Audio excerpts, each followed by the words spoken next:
अस्सलामुअलैकुम।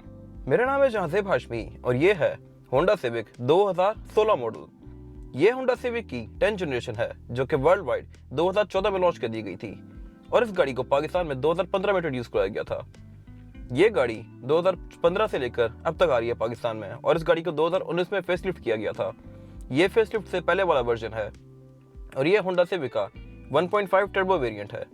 1.5 टर्बो 2015 से लेकर 2017 तक आई थी पाकिस्तान में। 2017 में इस गाड़ी को डिसकंटिन्यू कर दिया गया था और 2019 में फेसलिफ्ट के साथ इस गाड़ी को रीलॉन्च कर दिया गया है टर्बो वेरिएंट के साथ, टर्बो आरएस के नाम से। ये गाड़ी काफ़ी ज़बरदस्त है क्योंकि इस गाड़ी में जो इंजन आता है वो है 15 सीसी टर्बो। टर्बो होने की वजह से ये गाड़ी आपको फ्यूल एफिशिएंसी भी काफ़ी अच्छी प्रोवाइड करती है और इस गाड़ी के परफॉर्मेंस फिगर्स भी काफ़ी अच्छे हैं। इस प्राइस रेंज में ये एक बहुत अच्छी गाड़ी है। Overall it's a great car and today I am going to review it. Let's start with the interior of the car. इस गाड़ी का इंटीरियर काफ़ी खूबसूरत है और इस गाड़ी का डैशबोर्ड भी काफ़ी डायनामिक लुक के अंदर है।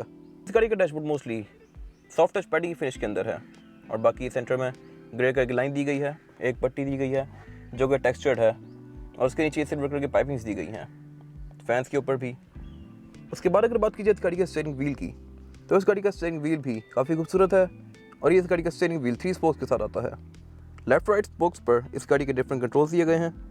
लेफ्ट वाली स्पोक पर जो कंट्रोल्स है ये इस गाड़ी के मल्टीमीडिया सिस्टम के हैं, जहाँ से आप इस गाड़ी के मल्टीमीडिया सिस्टम का वॉल्यूम अप, वॉल्यूम डाउन और ट्रैक नेक्स्ट और ट्रैक प्रीवियस कर सकते हैं और सो सेलेक्ट कर सकते हैं।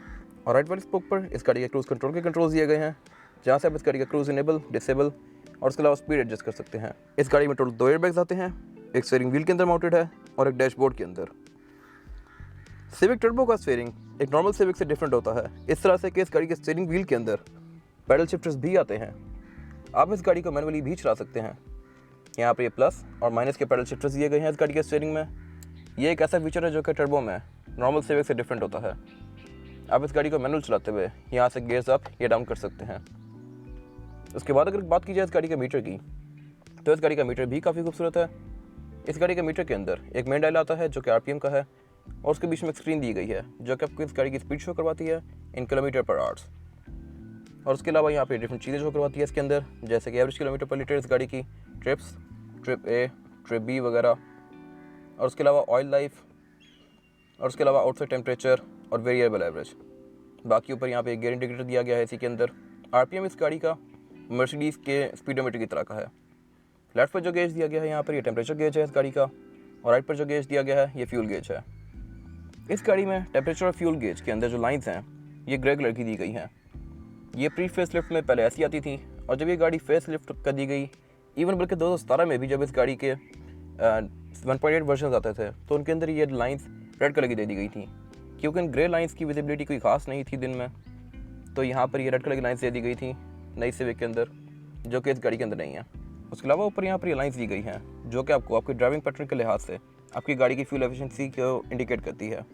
अगर आप गाड़ी को स्मूथ चला रहे हैं तो ये ग्रीन होगी और अगर आप गाड़ी को फ्लोर करते हैं तो ये वाइट हो जाती हैं। उसके बाद अगर बात की जाए इस गाड़ी के डैशबोर्ड की, तो इस गाड़ी का डैशबोर्ड भी काफ़ी खूबसूरत है और डिफरेंट लेयर्स के अंदर है।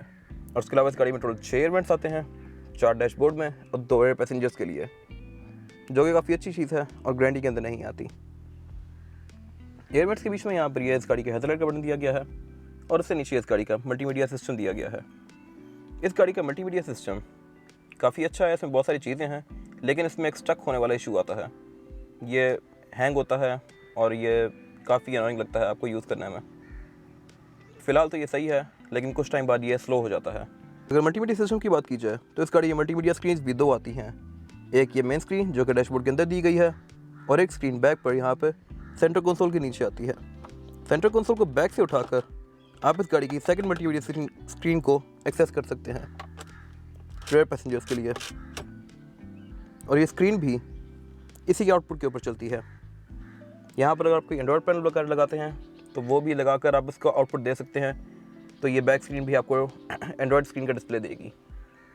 उसके बाद अगर बात की जाए उससे नीचे, तो यहाँ पर इस गाड़ी का क्लाइमेट कंट्रोल दिया गया है।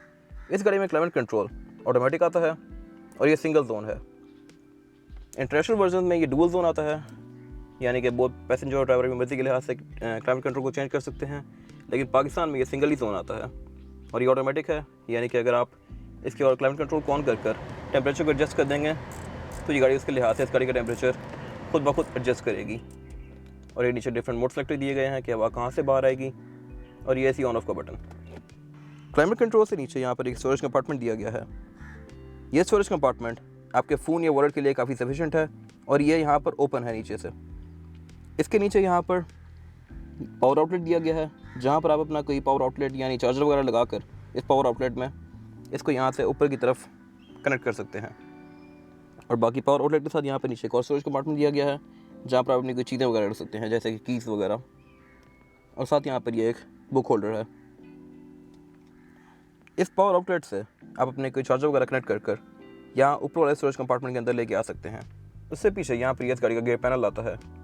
इस गाड़ी का गियर पैनल भी काफ़ी स्लीक सा है, और इसमें गियर सिलेक्शन जो है वो है PRND और स्पोर्ट्स मोड में आप इस गाड़ी को मैनुअली भी चला सकते हैं पैडल शिफ्टर से। उसके साथ यहाँ पर इस गाड़ी की इलेक्ट्रॉनिक हैंड ब्रेक दी गई है। 2015 में जब ये गाड़ी लॉन्च की गई थी तो पाकिस्तान में ये पहली गाड़ी थी जिसमें इलेक्ट्रॉनिक हैंड ब्रेक इंट्रोड्यूस करवाई गई थी। इस हैंड ब्रेक को आप ऊपर करके एंगेज कर सकते हैं और नीचे कर डिसएंगेज कर सकते हैं।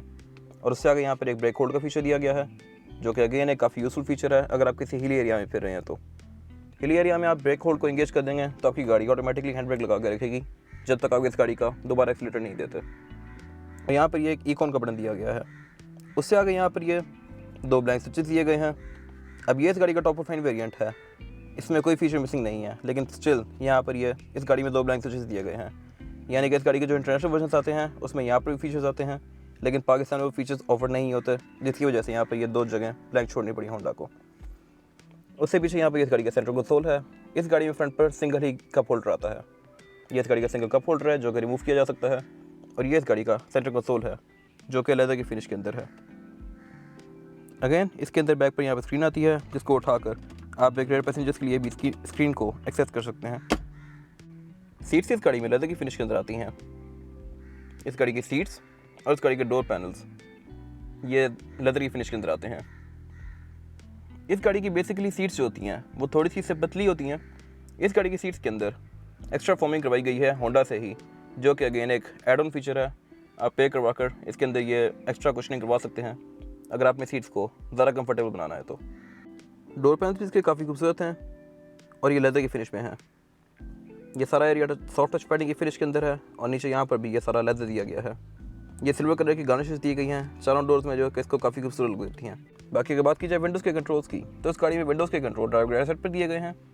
ड्राइवर और पैसेंजर दोनों की विंडो ऑटोमेटिक आती है इस गाड़ी में, यानी कि सिंगल टच से इस गाड़ी की विंडो को ओपन या क्लोज किया जा सकता है। उससे आगे ये इस गाड़ी का विंडोज़ लॉक अनलॉक का बटन दिया गया है, और डोर अनलॉक और लॉक का बटन दिया गया है। इस गाड़ी में डोर अनलॉकर बोथ ड्राइवर और पैसेंजर दोनों के पास आते हैं। और उसके अलावा इस गाड़ी में साइड मिरर्स भी रिट्रैक्टेबल आते हैं, यानी कि गाड़ी के अंदर बैठे हुए ही इस गाड़ी के साइड मिरर्स को ओपन या क्लोज किया जा सकता है लाइक दिस। और एडजस्ट भी इनको यहीं से किया जा सकता है गाड़ी के अंदर बैठे हुए ही। उससे आगे ये इस गाड़ी का ट्रंक अनलॉकर दिया गया है। इस गाड़ी में ट्रंक अनलॉकर ऑटोमेटिक आता है, इलेक्ट्रॉनिक। यहाँ पर आप इस बटन को दबाकर इस गाड़ी के ट्रंक को ओपन कर सकते हैं इलेक्ट्रॉनिकली। और उससे नीचे यहाँ पर इस गाड़ी का बुक होल्डर दिया गया है। इस गाड़ी में टोटल 6 स्पीकर आते हैं, 2 डोर्स में, 2 बैक पर और 2 ट्वीटर्स। उससे आगे यहाँ पर इस गाड़ी के ब्लैंक स्विचेस दिए गए हैं, और राइट पर यहाँ पर इस गाड़ी का ट्रैक्शन कंट्रोल का ऑप्शन भी दिया गया है। इस गाड़ी में कंपनी से ट्रैक्शन कंट्रोल भी आता है, जिसका बटन यहाँ पर दिया गया है। आप इस गाड़ी के ट्रैक्शन कंट्रोल को ऑन या ऑफ कर सकते हैं अपनी मर्जी के लिहाज से। और बाकी यहाँ पर ब्लैंक स्विचेस दिए गए हैं। उससे ऊपर इस गाड़ी का इंजन स्टार्ट स्टॉप का बटन दिया गया है। होंडा की 10th जनरेशन में इंजन स्टार्ट स्टॉप आता है, यानी कि आपको की घुसाकर इस गाड़ी को स्टार्ट नहीं करना पड़ेगा। बाकी लाइट्स के कंट्रोल भी इस गाड़ी में नॉर्मल से आते हैं, जैसे यहाँ पे लाइट्स के कंट्रोल दिए गए हैं और फॉग के कंट्रोल दिए गए हैं। और लेफ्ट साइड पर ये इस गाड़ी के विंडशील्ड वॉशर के कंट्रोल दिए गए हैं। वैनिटी मिरर इस गाड़ी में ड्राइवर और पैसेंजर दोनों के लिए आते हैं। उसके साथ यहाँ पर ये इस गाड़ी की डोम लाइट्स दी गई हैं। इस गाड़ी की लाइट्स को पुश करके ऑन किया जा सकता है। और सेंटर में यहाँ पर इस गाड़ी के सनरूफ के कंट्रोल दिए गए हैं। सिविक के VDI ओरियल और टर्बो वर्जन्स के अंदर सनरूफ भी आता है कंपनी से। इस बटन को पीछे करेंगे तो आप इस गाड़ी के सनरूफ को ओपन कर सकते हैं लाइक दिस।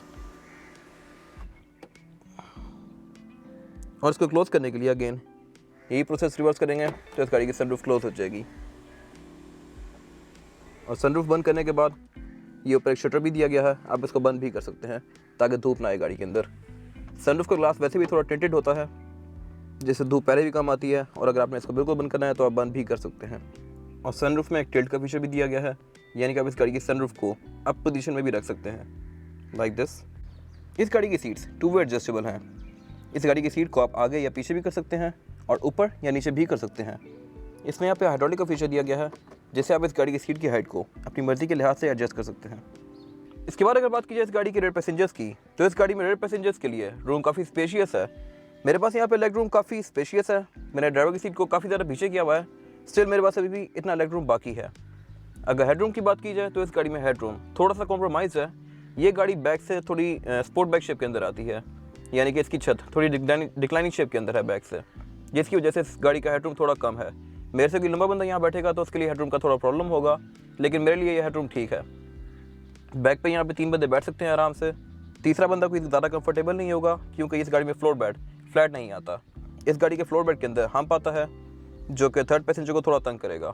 सिविक की 8th और 9th दोनों जनरेशन के अंदर ये हम्प नहीं आता था, लेकिन सिविक की 10th जनरेशन के अंदर सिविक में फिर से यहाँ हम्प आ गया है, जो कि थर्ड पैसेंजर को थोड़ा लेग रूम में तंग करेगा। सिविक में रेयर पैसेंजर्स के लिए यहाँ पे 2 एयर वेंट्स आते हैं, जो कि ग्रैंडी के अंदर नहीं आते, और ये ग्रैंडी के ऊपर एज है इस गाड़ी का। बाकी रेयर पैसेंजर्स के लिए तीनों के लिए सीट बेल्ट दी गई हैं, तीनों के लिए हेडरेस्ट भी दिए गए हैं। सेंटर में यहाँ पर एक सेंटर कंसोल आता है, जिसको ओपन कर आप एज एन आर्मरेस्ट यूज़ कर सकते हैं, और उसके अलावा इसको आप एज अ कप होल्डर भी यूज़ कर सकते हैं। बाकी दोनों रेयर डोर्स काफ़ी खूबसूरत हैं, फ्रंट डोर्स की तरह ही। ऊपर यहाँ पे एक लाइट दी गई है, और उसके अलावा इस गाड़ी में जो एक काफ़ी अच्छी चीज़ है सिविक 1.5 टर्बो के अंदर, वो ये है कि रेयर पैसेंजर्स के लिए भी इस गाड़ी में टीवी आता है। सेंटर में यहाँ पर एक स्क्रीन दी गई है। सेंटर कंसोल को बैक साइड से उठाकर आप इस गाड़ी की एक सेकंड स्क्रीन को एक्सेस कर सकते हैं, जो कि रेयर पैसेंजर्स के लिए है। इसमें वेब कैम भी आता है और ऑडियो आउटपुट भी आता है, जो कि काफ़ी अच्छी चीज़ है मेरे ख्याल से। ग्रैंडी के अंदर ये चीज़ नहीं आती, तो अगेन ये सिविक टर्बो का ग्रैंडी के ऊपर एक प्लस पॉइंट है। रेयर पैसेंजर्स के लिए यहाँ पे स्टोरेज कंपार्टमेंट भी आते हैं। बाकी रेयर पैसेंजर्स के लिए यहाँ पर कोई एयरबैग्स नहीं आते, जो कि एक चीज़ मेरे ख्याल में होनी चाहिए थी। पाकिस्तान में खैर किसी गाड़ी में नहीं आते इस लीक की, लेकिन अगेन मेरे ख्याल में होने चाहिए थे। ऊपर यहाँ पे एक कोट होल्डर दिया गया है। ये इस गाड़ी का फ्रंट लुक है। अगर एक्सटीरियर की बात की जाए तो इस गाड़ी का एक्सटीरियर काफ़ी एग्रेसिव बनाया गया है। होंडा हमेशा से ही सिविक का आउटर लुक काफ़ी एग्रेसिव रखता है, and this car is no different. इस गाड़ी के फ्रंट पर ये लाइट्स लगी हुई हैं, जो कि आफ्टर मार्केट है।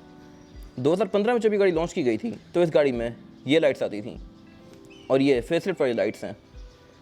इसमें पहले जो लाइट्स आती थी वो प्रोजेक्शन लैंप के साथ आती थी। 2019 में जब इस गाड़ी का फेसलिफ्ट किया गया तो इसमें ये LED लाइट्स दे दी गई थी।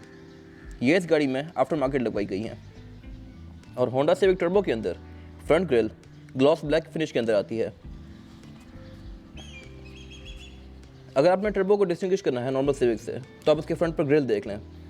सिविक के फ्रंट पर ग्रिल ब्लैक ग्लॉस फिनिश के अंदर आती है। इस गाड़ी के फ्रंट पर यह होंडा का बैच दिया गया है, और उससे नीचे एक ये कैमरा भी दिया गया है। इस गाड़ी में टोटल 4 कैमराज आते हैं, 2 इंटीरियर में, एक फ्रंट पर और एक बैक पर। बाहर वाले कैमराज, फ्रंट और रियर कैमरा, आपको पार्किंग करने में काफ़ी हेल्प करते हैं। उसके अलावा ये इस गाड़ी की फॉग लाइट्स, जो एक कंपनी से स्टैंडर्ड आती हैं इस गाड़ी के अंदर।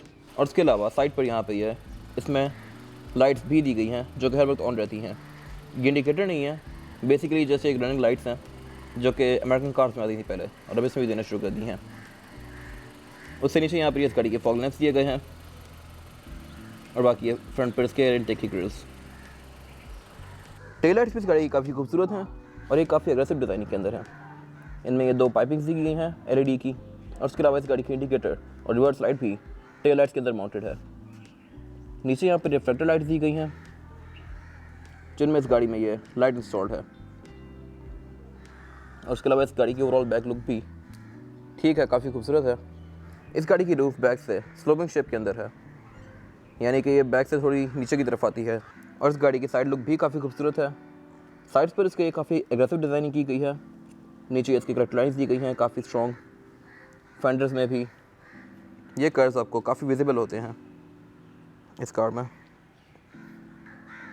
डोर हैंडल्स गाड़ी के क्रोम की फिनिश के अंदर हैं, और उसके अलावा यहाँ पर एक बटन दिया गया है। इस गाड़ी में कीलेस एंट्री आती है। अगर आपके पास की है और आप इस गाड़ी के करीब भी जाते हैं तो ये गाड़ी ऑटोमेटिकली अनलॉक हो जाएगी, लाइक दिस। और इस बटन को दबाकर आप इस गाड़ी को लॉक भी कर सकते हैं की के बगैर। और इस गाड़ी के साइड मिरर्स भी काफ़ी खूबसूरत हैं, और ये डिटेक्टेबल हैं। साइड इंडिकेटर भी इस गाड़ी के साइड मिरर्स के अंदर माउंटेड हैं। ट्रंक कैपेसिटी भी इस गाड़ी की काफ़ी ह्यूज है। इस गाड़ी की ट्रंक काफ़ी डीप है जिसमें काफ़ी सारा सामान रखा जा सकता है। और बाकी नीचे लिड दी गई है जिसको उठा के आप इस गाड़ी का स्पेयर टायर एक्सेस कर सकते हैं। इस गाड़ी में स्पेयर टायर 16 इंचेस का ही आता है इस गाड़ी के बाकी रिम्स की तरह। डिग्गी में इसकी कोई इंसुलेशन नहीं दी गई जो कि अगर दी जानी चाहिए थी। जैसे यहाँ पे ये सामने आपके तारें घूम रही होंगी डिग्गी के अंदर। और बाकी इसकी ट्रंक को खोलने के लिए यहाँ पे नीचे बटन दिया गया है जिसको प्रेस करके आप इस गाड़ी की ट्रंक को ओपन कर सकते हैं लाइक दिस। ये इस गाड़ी का स्टार्टअप।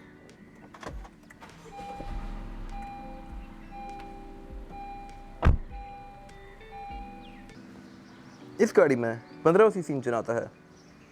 ये इंजन होंडा की अर्थ टेक्नोलॉजी के ऊपर बेस्ड है और इस इंजन में टर्बो भी आता है। ये इंजन टर्बो चार्ज है जिसकी वजह से ये गाड़ी परफॉर्मेंस और फ्यूल एफिशिएंसी दोनों के ऊपर बहुत अच्छी है। ये गाड़ी 170 हॉर्स पावर प्रोड्यूस करती है जो कि एक 2400 सीसी इंजन के बराबर है। होंडा के K24 यानी कि 2400 सीसी इंजन जो कि अकॉर्ड में आता था वो इंजन 187 हॉर्स पावर प्रोड्यूस करता था। ये गाड़ी 170 हॉर्स पावर प्रोड्यूस करती है जो कि एक काफ़ी अच्छी परफॉर्मेंस है। ये अकॉर्ड के करीब की परफॉर्मेंस देती है ये गाड़ी। इस गाड़ी में जो 1800 सीसी इंजन आता है R18 वो इंजन 138 हॉर्स पावर प्रोड्यूस करता है और ये गाड़ी 170, तो 138 से 170 के बीच में काफ़ी ज़्यादा गैप है जो कि इस गाड़ी की परफॉर्मेंस को काफ़ी इंप्रेसिव बना देता है। और टर्बो होने की वजह से ये गाड़ी फ्यूल एफिशिएंसी के ऊपर भी काफ़ी अच्छी है। ये गाड़ी आपको शहर में 12 से 13 की एवरेज दे सकती है और लॉन्ग पर ये गाड़ी 15 से 17 तक भी जा सकती है जो कि काफ़ी अच्छी है इस बॉडी साइज़ के लिहाज से। और उसके अलावा इस गाड़ी में ABS, traction control, electronic power steering, इस तरह की चीज़ें कंपनी से स्टैंडर्ड आती हैं हर वेरिएंट में। बोनट में ऊपर इसकी इंसुलेशन भी दी गई है और टर्बो में ये फ्रंट ग्रिल ब्लैक आती है। सिविक टर्बो में 1.8 से जो एक और चीज़ डिफरेंट है वो है इसके एग्जॉस्ट। 1.5 टर्बो की बैक पर 2 एग्जॉस्ट आते हैं, डुअल एग्जॉस्ट, जबकि 1.8 की बैक पर सिंगल ही एग्जॉस्ट आता है। टायर साइज इस गाड़ी में आता है 215, 55 और 16। इस गाड़ी में 16 इंच के अलॉय व्हील्स आते हैं। ये अलॉय व्हील्स 2015 से लेकर 2018 तक दिए गए थे और फेसलिफ्ट में इस गाड़ी के अलॉय व्हील्स चेंज कर दिए गए थे। अब अलॉय व्हील्स थोड़े डिफरेंट आते हैं। इस गाड़ी में कंपनी से जो टायर आता है स्टैंडर्ड वो है BG लुक्सो प्लस जो कि जनरल की एक सब्सिडरी है। ये इस गाड़ी की फिजिकल की है। बैक पर ये होंडा का लोगो है और फ्रंट पर जो ये लॉक, अनलॉक, ट्रंक रिलीज़ और गाड़ी के स्टार्ट स्टॉप को बटन दिया गया है। इस गाड़ी में रिमोट स्टार्टर भी आता है। इस बटन को दबा कर रखेंगे तो ये गाड़ी ऑटोमेटिकली ऑन हो जाएगी और उसके अलावा AC भी ऑन कर देगी या AC या हीटर जो कि आपने सेट किया हुआ है इस गाड़ी के अंदर।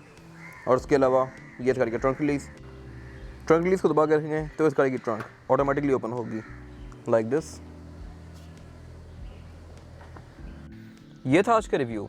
अगर आपको ये रिव्यू पसंद आया तो इस रिव्यू को लाइक कीजिए, मेरे चैनल को सब्सक्राइब कीजिए और अगर आपके पास इस गाड़ी से रिलेटेड कोई भी राय है तो इसको कमेंट सेक्शन में ज़रूर शेयर कीजिएगा ताकि वो लोग जिनके पास ये गाड़ी है या वो लोग जो ये गाड़ी लेने वाले हैं वो आपकी राय से फ़ायदा उठा सकें। अपना ख्याल रखिएगा। Thank you.